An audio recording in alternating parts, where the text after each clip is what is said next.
buli muntu yenna mu nsi muno yeetaaga omuntu gwe benkana naye okubeera mukwano gwe. Naye yeetaaga n'omuntu amusinga obukulu okubeera mukwano gwe. Yeetaaga n'asinga ku oyo amusinga obukulu okubeera mukwano gwe. Omuntu ateekwa okuzimba emikwano okuva ku beyenkana nabo okutuuka ku bajjajja.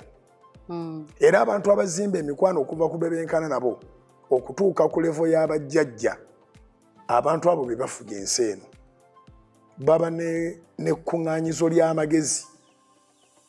Awulira abenkana naye n'amanya ne challenges eziriwo, n'atanyooma maama we oba bazadde be, n'awulira nabo advice gye bagaba, ate n'alaba ne bana abayiseewo abali mu myaka emingi ddala abayita mu stage ezi zonna.